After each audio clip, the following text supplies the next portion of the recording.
warahmatullahi wabarakatuh, saudara pemirsa dimanapun saat ini menyempatkan diri menonton channel Agung Pos YouTuber. Saudara, saat ini saya berada di kantor Bapda Ogan Ilir bersama Kepala Badan Bapda Perencanaan Pembangunan Daerah Ogan Ilir, yaitu Bapak M. Taher. Pak M. Taher, selamat pagi. Ya, terima kasih atas kerjanya, sudah menyita waktu, mohon dijelaskan ini secara publikasi ya. Saudara pendengar, kita dengar penjelasan dari Pak Taher, bagaimana tugas Bapda ini dalam menata daerahnya. Silakan Pak. Baik, terima kasih seluruh pemirsa YouTuber Agung Pos ya. Buka ini. Kami terima kasih sudah berkenan hadir ke di kantor Badan Perencanaan Pembangunan Daerah. Secara garis besar tadi kami dimintakan untuk mempublikasikan terkait apa saja yang telah sedang dan akan dilaksanakan oleh Badan Perencanaan Pembangunan Daerah guna mendukung pelaksanaan khususnya perencanaan 5 tahun ke depan dari Bupati terpilih pilkada kemarin, yaitu Bapak Panca Wijaya Akbar dan Wakil Bupati Bapak Haji Ardani. Ya. Di sini kami perlu menjelaskan bahwa ada beberapa agenda utama dari Badan Perencanaan Pembangunan Daerah Kabupaten Ogan Ilir terkait setelah terpilihnya Bupati dan Wakil Bupati Kabupaten Ogan Ilir terpilih kemarin. Yang pertama adalah kami akan menyiapkan dokumen perencanaan 5 tahunan yang sering kita sebut dengan RPJMD atau Rencana Pembangunan Menengah Daerah, yaitu periode 2021 dan 2026. Ya. Nanti mungkin kami jelaskan sedikit saja Pak, satu demi satu apa saja yang akan kami laksanakan. Yang pertama adalah RPJMD 2126 yang saya sebutkan tadi.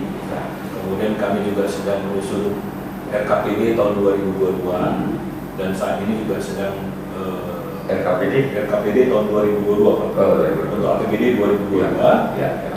Dan yang sudah di hadapan kita saat ini adalah rencana penyusunan RKPD perubahan tahun 2021. Iya. Jadi menjadi perubahan 2021. Jadi sangat padat Pak agenda kegiatan di Bapda ini. Mungkin kami akan coba mengulas secara singkat saja apa saja yang perlu kita laksanakan terkait dengan beberapa dokumen perencanaan yang sudah masuk sampai tadi. Yang pertama terkait dengan dokumen RPJMD 2021-2026. Untuk pemirsa ketahui bahwa secara sederhana kita dapat mengidentifikasikan yang dimaksud dengan RPJMD itu adalah menggambarkan 3 hal. Yang pertama, RPJMD itu menggambarkan kondisi kita saat ini. Kemudian mau kemana 5 tahun ke depan dan cara seperti apa yang akan kita tempuh untuk memenuhi mau kemana 5 tahun ke depan secara garis besar, dan itu definisi sederhana. Namun kalau RPJMD sesuai dengan Permendagri 86 2017 adalah merupakan dokumen perencanaan 5 tahunan kabupaten kota yang di dalamnya memuat terkait dengan visi dan misi bupati terpilih yang disinkronkan dengan RPJB, RPJMN dan RPJMD provinsi. Jadi ada sinergitas di situ. Kemudian untuk apa kira-kira Pak Sarifudin RPJMD ini kita buat? Jadi secara garis besar ada 3 hal muatan yang bisa ditampung oleh RPJMD. Yang pertama, untuk bupati dan wakil bupati terpilih, RPJMD merupakan muatan visi dan misi berikut juga program yang telah disampaikan pada saat pilkada kemarin, dan ini akan kita tindak lanjuti perjalanan 5 tahun ke depan. Yang kedua, RPJMD ini juga merupakan ruang untuk sinkronisasi, sinergitas antara beberapa dokumen yang sudah ada sebelumnya seperti RPJMN nasional dan RPJMD provinsi. Ya. Mungkin saja ada terkait beberapa program nasional maupun provinsi yang perlu kita sinergikan, perlu kita sinkronkan dengan 5 tahun rencana ke depan. Sebagai contoh, misalkan program RPJMD nasional 2020-2024, 2020-2024, misalkan terkait masalah stunting, Pak. Stunting itu kalau kita definisikan adalah suatu kondisi di mana adanya kekurangan gizi dan kesehatan yang dialami oleh ibu hamil sehingga anak mengalami gangguan tumbuh kembang dan perkembangan otaknya. Dan itu menjadi masalah nasional, Pak. Dan alhamdulillah di 2020-2021 ini organ hilir menjadi lokus stunting secara nasional dan di provinsi. Jadi ini perlu kita nasional dan ini perlu kita sinergikan. Jadi nasional punya program penurunan prevalensi stunting, maka provinsi menginstruksikan kepada daerah untuk menindaklanjutinya. Kabupaten menentukan lokus, Pak, tempat-tempat daerah mana saja di beberapa kecamatan dan desa yang menjadi lokasi untuk penanganan stunting. Realisasinya itu sudah banyak pengurangan, Pak, dan sudah kita tindak lanjuti dengan melakukan kompetensi stunting untuk menurunkan angka prevalensinya. Itu misalkan program nasional. Kita ambil contoh misalkan bagaimana program provinsi, RPJMD provinsi yang perlu kita sinergitaskan atau kita sinkronkan dengan RPJMD kabupaten. Ada program penurunan angka kemiskinan, Pak, di RPJMD provinsi. Misalkan kita sampai saat ini mungkin belum ada perubahan karena saat ini juga RPJMD provinsi sedang mengalami penyesuaian. Di tahun 2023 ada target angka kemiskinan 1 digit di dokumen RPJMD provinsi, dan ini harus disesuaikan dengan seluruh kabupaten kota yang ada di Sumatera Selatan, dan itu kita respon. Sinergi katanya dari pusat, provinsi, kabupaten, apa sebelumnya yang disinergikan kabupaten sendiri, katakan organ hilir, memang sudah ada program. Nah, jadi sebenarnya, Pak, arahan dari pusat sebenarnya itu kan melihat kondisi di bawah. Jadi ada arsiran, arahan dari pusat untuk ditindaklanjuti ke bawah dalam bentuk program dan kegiatan karena pemerintah pusat mendapat data atau laporan dari artinya data awalnya memang sudah ada dari kabupaten kota dan menjadi skala nasional yang harus kita selesaikan. Jadi ini kan sudah dapat nasional hasil sinergitas tahun 2021, 2021 dapat. Nah, untuk 2020-2021 ini, Pak, seperti yang saya sebutkan tadi, misalkan jadi mungkin sudah masuk ke program kita yang 2 contoh tadi sebenarnya sudah kita tindak lanjuti di RPJMD kita, di RPJMD sebelumnya, dan di RPJMD 2021-2026 yang kita susun ini, agenda misalkan RKPD, jadi RKPD itu muatan dari RPJMD, Pak. RKPD 2021 itu akan menindaklanjuti, menindaklanjuti hasil dari arahan atau sinergitas dokumen provinsi yang akan kita laksanakan di tahun 2020. Mungkin ini kan menyangkut dana juga, Pak. Ketua Bapak. Berbicara dana ini, bagaimana sinergitasnya? Apakah memang pusat juga mengeluarkan dana, provinsi juga dana, sehingga organ hilir tidak semacam ada keberatan atau tidak akan kekurangan masalah pendidikan? Sebenarnya, Pak, yang saya sebutkan tadi terkait kita kan 2 kasus saja terkait stunting dan masalah kemiskinan. Yang siogianya banyak sekali sebenarnya, Pak, isu-isu yang akan kita sinkronkan atas dokumen pusat, provinsi maupun kabupaten. Tapi kalau kita diskusi tadi bahwa konsekuensi dari ditetapkannya Ogan Ilir sebagai contoh, Ogan Ilir sebagai lokus stunting, maka itu tidak hanya sebatas arahan saja, Pak, tapi juga diikuti dengan penyertaan anggaran. Misalkan di Dinas Kesehatan kita diberikan bantuan BOK untuk penyelenggaraan 8 konvergensi penurunan prevalensi stunting. Begitu juga kemiskinan, dari provinsi juga mengucurkan beberapa program-program yang bisa mengurangi angka Ini kemiskinan. pelaksanaan di kabupaten ini dinas kesehatan atau keluarga berencana atau Presiden? Baik, kalau terkait masalah penanganan stunting itu, Pak, sudah diterbitkan pokjanya, Pak, kelompok kerjanya, yang di dalamnya itu tergabung dalam beberapa OPD yang menyelesaikan kolaborasi, Pak, yang sering disebut dengan aksi 8 konvergensi untuk menurunkan prevalensi stunting, Pak. Di situ banyak semua terlibat, Bapeda, Dinas Kesehatan, Dinas Pendidikan, PMD, kemudian KPU-an, dilanjutkan juga sampai camat dan KDS. Karena prinsipnya, Pak, bahwa ada 5 paket utama untuk mengintervensi masyarakat kita, baik ibu hamil maupun anak 0 sampai 23 bulan yang tidak mampu atau tidak bisa mendapat fasilitas terkait masalah kesehatan ibu dan anak, kemudian konseling gizi, air bersih dan sanitasi, jaminan sosial, dan terakhir pendidikan PAUD. Nah, ini ada apa ya? RPJMD ya. Ini bagaimana? Program ini data-data kita ambil dari mana? Dan kiranya ibarat memasaknya itu di Bapeda bagaimana? Menggodok. Mungkin saya sambung saja, Pak. Kita kembali lagi ke materi utama kita. Ada satu lagi, Pak, selain dari tadi yang saya sebutkan bahwa ada tiga blueprint dalam RPJMD. Yang pertama tadi RPJMD memuat visi dan misi dan program bupati terpilih. Kemudian RPJMD ini juga merupakan dokumen sinkronisasi atau sinergitas antara dokumen pusat, provinsi dan kita. Ada RPJMN dan RPJMD provinsi. Dan yang ketiga ini cukup penting, Pak, bahwa RPJMD ini juga ruang partisipatif bagi masyarakat.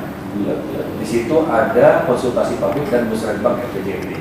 Jadi secara garis besar seperti itu. Itu dilaksanakan apa? Ini nanti, Pak, setelah ini saya akan coba menjelaskan yang Pak Sekda sampaikan tadi. Menggodoknya siapa? Saat ini posisi di mana? Nah, kalau kita lihat dari Permendagri 86 2017, Badan Perencanaan Pembangunan Daerah mempunyai tugas untuk menyusun dokumen RPJP, RPJMD, RKPD, RKPD. Ada tiga dokumen utama itu, Pak, yang menjadi tugas Bapeda untuk melakukan penyusunan itu. Salah satunya saat ini yang sedang disusun oleh Bapeda bersama adalah RPJMD 2021-2026 dan RKPD 2022 dan RKPD perubahan. Nah, terkait dengan RPJMD sampai di mana memasaknya di Lembaga. Kalau kami di sini menyebutnya tahapan-tahapan penyusunan, Pak. Untuk diketahui saja bahwa Bapeda Ogan Ilir dalam menyusun RPJMD 2021-2026 terlebih dahulu sudah melakukan persiapan dengan menyusun dokumen teknokratik RPJMD, Pak, tahun 2024 ya. Sudah kita susun. Itu saya sampaikan tadi di awal tadi bahwa dokumen RPJMD itu menggambarkan kondisi sekarang. Nah, kondisi sekarang yang saya sampaikan tadi muatannya adalah dokumen teknokratik RPJMD, Pak. Dokumen teknokratik RPJMD itu adalah dokumen yang menyajikan data capaian RPJMD 5 tahun belakang, Pak, yang sudah kita laksanakan kemarin. Di situ ada untuk 5 tahun ke depan. 5 tahun ke depan. Nanti kita gunakan untuk dasar menyusun perencanaan 5 tahun ke depan RPJMD.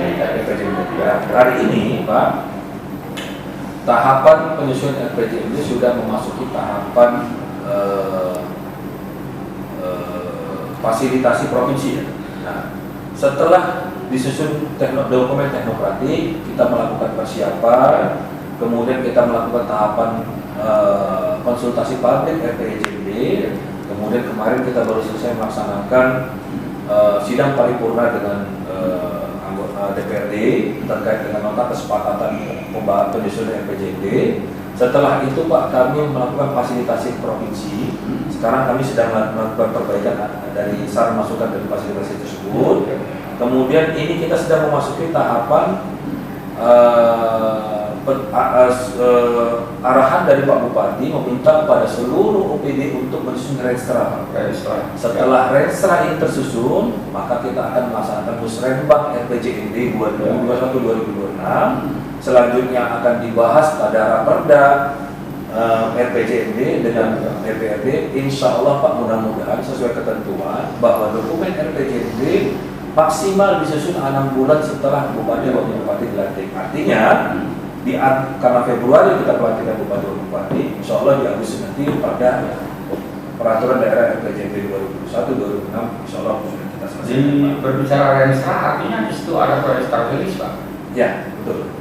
Jadi kalau kita renstra saat ini sedang disusun oleh teman-teman Pak seluruh OPD. Tapi kalau misalkan mitra, kalau tadi Pak Saripudin menanyakan terkait masalah program prioritas atau program prioritas kita, kami bisa menyampaikan sedikit bahwa dalam RKPD 2022 bahwa ada 4 program prioritas kita Pak.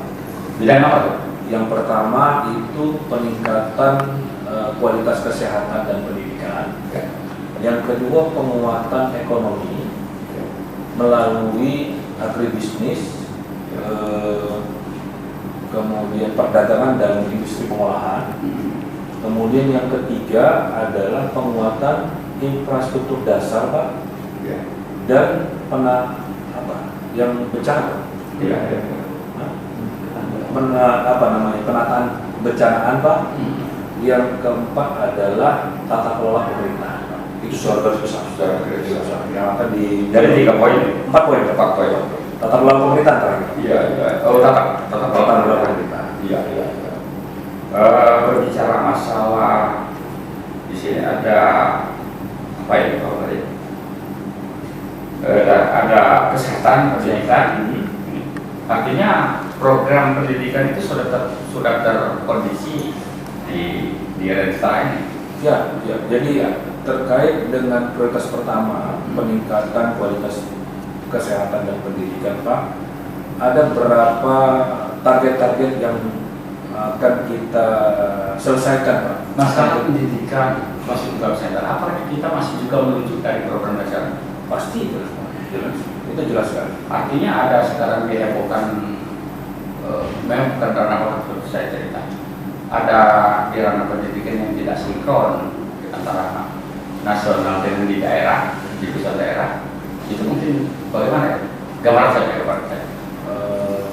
Maksudnya tidak sinkron di mana? Ada sinkron karena ada poin-poin yang dipangkas, ada program nasional sementara di daerah tidak ada. Oh gini Pak, ada berapa urusan yang sudah ditetapkan Pak. Iya. Dari sisi penganggaran, sering kita, kalau Bapak sering mendengar dengan mandatory spending, Ya.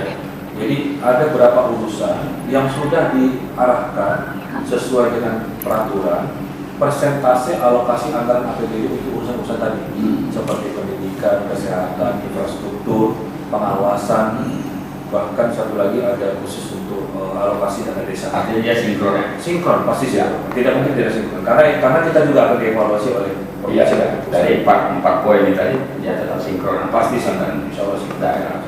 Ya, mungkin ada RKPJ 21 mungkin perlu Bapak jelaskan di RKPJ bagaimana? Nanti RKPD 22 maksudnya Pak ya. Karena RKPD 2021 sudah selesai. Oh ya, selesai. Ya, 22. Jadi RKPD 2022 ini Pak, saat ini kita memasuki tahapan rancangan akhir ya. Dan untuk informasi saja bahwa mekanisme ataupun cara penyusunan perencanaan di mana Bapeda dalam ruang penyusunan RKPD nanti ada juga penyusunan penganggaran dan tata kelola Pak. Semuanya tidak manual lagi Pak sekarang. Semua sudah berbasis aplikasi yang sering kita sebut dengan sistem informasi pembangunan daerah, pemerintah daerah, SIPD Pak. Nah, kira-kira ini merupakan satu perubahan mendasar Pak dari pola perencanaan yang selama ini manual. Sekarang kita sudah menggunakan aplikasi, nanti dibantu dengan tools yang mengawal bagaimana kita menjaga konsistensi Pak antara yang saya boleh sebut tadi, bagaimana mengawal konsistensi antara RPJMD nasional, RPJMD provinsi dengan RPJMD kabupaten. Karena semua dokumen itu terinput di aplikasi sehingga bisa dilihat bahwa kita harus on the track semua. Sehingga tidak ada istilah tidak sejalan. Tidak sejalan. Semuanya Tetap sinkron ya. dengan tetap memperhatikan prioritas dan kebutuhan daerah. Iya. Pak Taher, yang di ujung waktu ada semacam penjelasan, mungkin juga ada himbauan kepada OPD atau apapun Bapak yang ingin saya Siap, terima kasih Pak.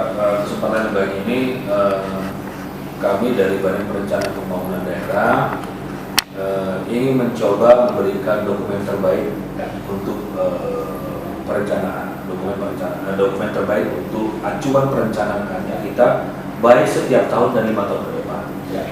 Khusus teman-teman yang terlibat langsung, yaitu perangkat daerah dari kecamatan sampai dengan kabupaten.